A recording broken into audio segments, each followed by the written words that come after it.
में लगभग 4,76,00,000 के करीब MSME लघु एवं सूक्ष्म उद्योग पंजीकृत हैं। जब कोई नया उद्यमी इन उद्योगों में MSME में रजिस्ट्रेशन करवाता है तो कई प्रकार के बेनिफिट लाभ उसको मिलते हैं। उदाहरण के तौर पर किसी भी बैंक से सस्ती ब्याज पर लोन मिल जाता है, लाइसेंस जल्दी मिल जाता है, इनकम टैक्स में भी भारी छूट होती है और साथ साथ में प्रदेश की सरकारें भी बिजली में भी सब्सिडी प्रदान करती हैं। परंतु हिमाचल प्रदेश में पिछले 22 महीने से कांग्रेस पार्टी की कारगुजारी ने, कांग्रेस सरकार की कारगुजारी ने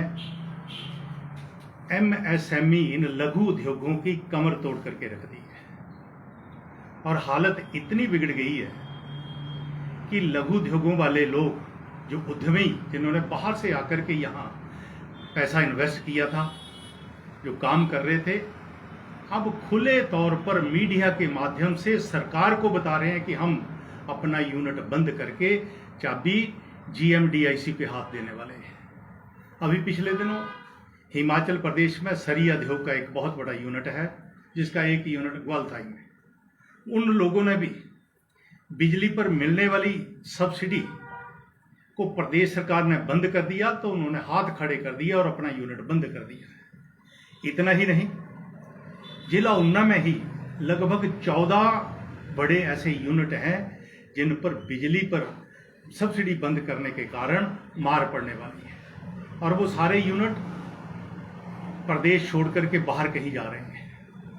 और दुर्भाग्य तो इस बात का है, पंजाब में बिजली सस्ती है इंडस्ट्री के लिए, राजस्थान में सस्ती है, उत्तराखंड में सस्ती है, इवन जम्मू कश्मीर में भी सस्ती है और वहां से हिमाचल प्रदेश में सबसे महंगी बिजली प्रदेश सरकार मुहैया करवा रही है, ऊपर से सब्सिडी बंद कर दी है। इतना ही नहीं, प्रदेश सरकार में 31 मार्च 2022 को नई उद्योग लगने पर जो मशीनरी आती थी उस पर 30% सब्सिडी मिलती थी, लगभग 5 करोड़ रुपया, मैक्सिमम 5 करोड़ रुपया, वो खत्म हो गया। पिछले मार्च 2000 को सर्टिफिकेट मिल गया, उनको सब्सिडी मिलनी चाहिए थी, परंतु प्रदेश सरकार मजे कर रही है, काम नहीं कर रही है।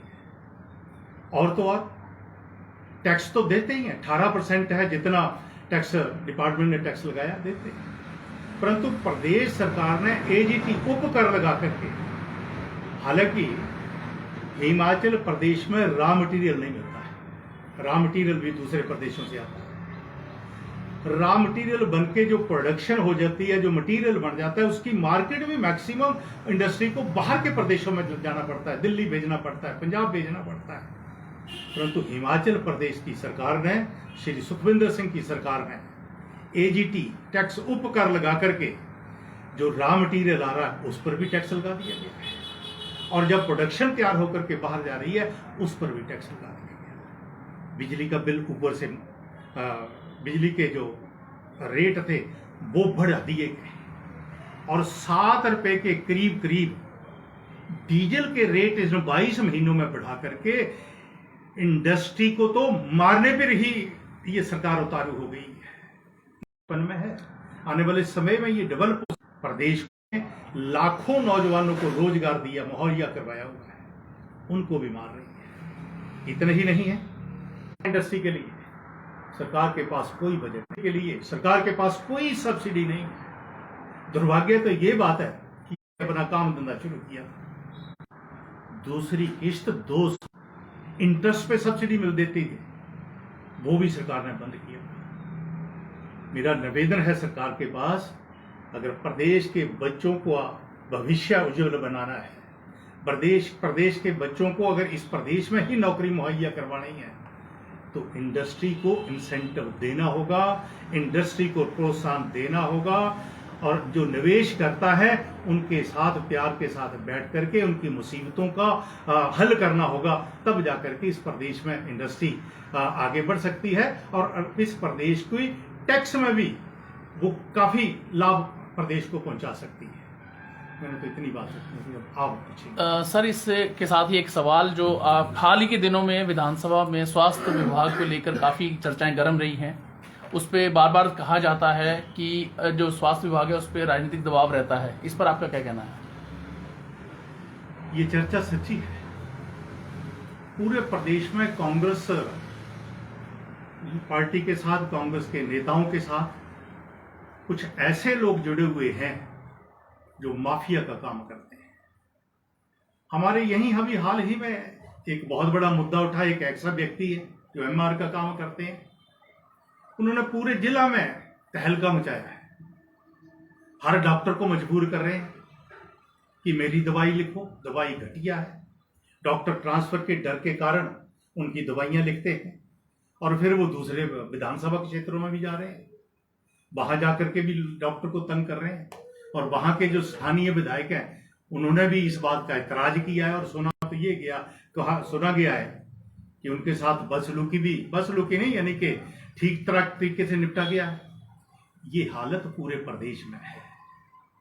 डॉक्टरों को तंग किया जा रहा है, ट्रांसफर के हिसाब से तंग किया जा रहा है। फोन पे रात को उनको फोन किया जा रहा है कि आप मेरे मन माफक काम करेंगे तो ठीक है।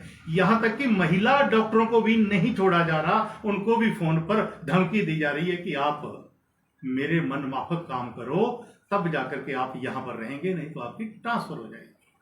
ये बहुत जल्दी बहुत बड़ा भंडा फूटने वाला है। सर, मौजूदा वो विधायक हैं अभी कांग्रेस के, उन्होंने जब इलेक्शन हुए थे तो ये मुद्दा बहुत उठाया था कि जो सिविल अस्पताल अंब है इसमें अल्ट्रासाउंड जो मशीन है वो सुचारू रूप से रखेंगे, पर अब बंद है। इसके बारे में अल्ट्रासाउंड की मशीन लगभग 18 लाख रुपए की, जब मैं यहाँ का सेवक था, यहाँ का विधायक था, तो चिंतपूर्णी मंदिर ट्रस्ट से लेके आए थे। हमने हफ्ते में 2 बार फिक्स भी किया था कि उन्ना से रेडियोलॉजिस्ट आएगा, और कुछ दिन के लिए हमने हमीरपुर से भी रेडियोलॉजिस्ट मंगाया था। फिर वो बात चलती रही, परंतु रेडियोलॉजिस्ट की कमी है, उसके कारण हमें कोई परमानेंट रेडियोलॉजिस्ट नहीं मिल पाया। परंतु नई सरकार बनने के बाद विधायक जी ने चंद दिनों में ही हॉस्पिटल में जाकर के फोटो भी करवाई थी और कहा था कि मैं परमानेंट रेडियोलॉजिस्ट लेके आऊंगा और इन मशीनों को चलाऊंगा, परमानेंट चलाऊंगा। वो तो नहीं चल पाई, रेडियोलॉजिस्ट नहीं आ पाया।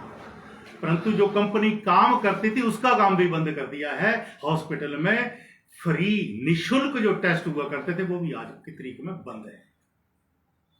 सर, एक मुद्दा ये है कि शिमला संजौली मस्जिद आपने सुना हाल ही दिनों में, तो वो उसमें से कमीशन का फैसला आया था कि 2 मंजिलें ऊपर की अवैध है वो, तो मुस्लिम ने कहा था हम तोड़ देंगे, लेकिन अब वो कह रहे कि हम इस फैसले को नहीं मानेंगे और हम कोर्ट में तक जाएंगे। तो इस पर आपका क्या कहना है बीजेपी की पार्टी की ओर से? मेरे को तो लगता है कोर्ट भी उनके विरोध में फैसला करेगी। जिस प्रकार वहां की कारपोरेशन ने फैसला किया है कि अवैध मस्जिद है, अवैध इसकी वो बनाई हुई है स्टोरीज, तो उसको तोड़ा जाएगा। अब वो कोर्ट में भी जाते हैं तो उनके विरोध में ही फैसला आएगा, क्योंकि गलत तो गलत है।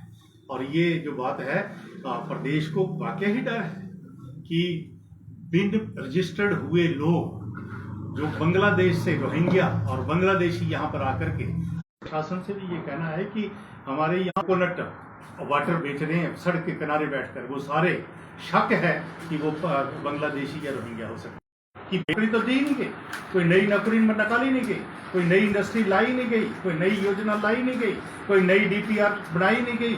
पिछले सरकार के दौरान केंद्र सरकार के प्रायोजित योजनाएं जो आई हैं उनमें जो पैसा आया हुआ है, जो वो पैसा खर्च हो रहा है, उसी के रिबन काटे जा रहे हैं, उसी के शिलान्यास किए